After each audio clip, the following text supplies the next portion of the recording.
Assalamu alaikum wa rahmatullahi wa barakatuh. J'espère que vous allez bien. Donc, Inch'Allah Rabbi, aujourd'hui, on va essayer d'avoir notre 9e échange à propos de Allamul Milkiyatu. Et je rappelle, si moi j'y arrive avec mes nombreuses lacunes, cela veut dire que vous aussi, vous pouvez le faire. Et tous ensemble, on peut y arriver, Inch'Allah Rabbi. Donc, qu'est-ce que ça veut dire? Ça veut dire, tout simplement, le lam d'appartenance. Et l'âme, en arabe, comme vous le savez, on l'écrit comme ça. Et le lam d'appartenance, il a une particularité, c'est que il s'écrit avec un kasra pour être un li.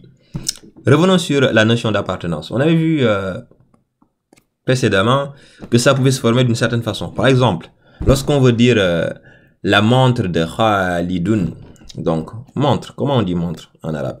C'est assa antu, si je me rappelle bien. As-sa'antu. Khalidun, c'est Khalidun. Khalidun, c'est Khalidun. Voilà, maintenant, nous, on veut dire la montre de Khalidun. Donc, du coup, qu'est-ce qu'on avait dit? On enlève l'alif wal lam sur ce qui est possédé, en l'occurrence la montre. Et du coup, le Khalidun, ça devient Khalidin. C'est grammaticalement parlant pour dire la montre de Khalidin. Ça, on l'avait vu. Donc, li, c'est pour la même chose, en quelque sorte, mais ça va se former d'une autre façon, tout simplement. Mais c'est pour la notion d'appartenance, pour dire c'est à Khalid. On va voir un exemple. Mais sachons déjà que li, souvent, il est annexé à man. Man, on avait dit que c'est à qui li appartient. Donc, quand on met ensemble li man, en les collant tout simplement, ça veut dire à qui appartient, c'est pour poser une question. Et avec notre exemple, on va voir ça, Inch'Allah Rabbi. Ici, qu'est-ce qu'on a?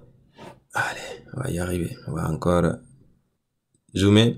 Ici, on a liman. Liman, donc à qui appartient? Hadihi, c'est pour sa'antu. Parce que sa'antu, il y a ta marbuta, c'est féminin, donc on utilise hadihi au lieu de hada. Donc, liman hadihi. Donc, ici, la réponse fait hadihi, comme je vous l'avais dit. Li, il est là avec son kasra. Hadihi, li Khalidin. Cela est à Khalid. Donc, pour former l'appartenance avec li, on met li juste devant le mot. Et le mot aussi devient majrour, c'est-à-dire avec un tanwin kasra ici, c'est-à-dire ça se déplace en bas. Donc, li Khalidin, donc c'est un khurufur jarri, Inch'Allah Rabbi.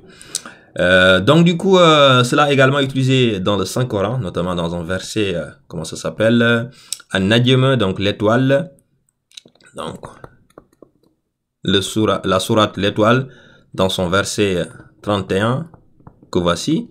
Et je vous le montre, il est là. Le li, il est là. Walillahi. Donc, encore une fois, le Coran doit le salmodier. On va essayer de le faire. Voilà, si on se trompe, vous nous corrigez aussi. Surtout, hein. Tout. Machallah, on est là pour apprendre tous ensemble.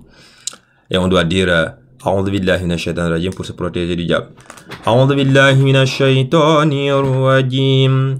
Walillahi ma fi samawati wa ma fi l'ard.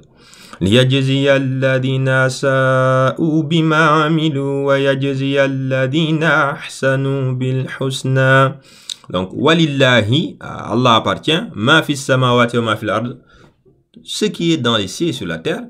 Donc, on va continuer la traduction approximative, afin qu'il rétribue ceux qui font le mal selon ce qu'ils œuvrent et qu'il récompense ceux qui font le bien par la meilleure des récompenses. Donc voilà, c'est aussi à méditer ces versets.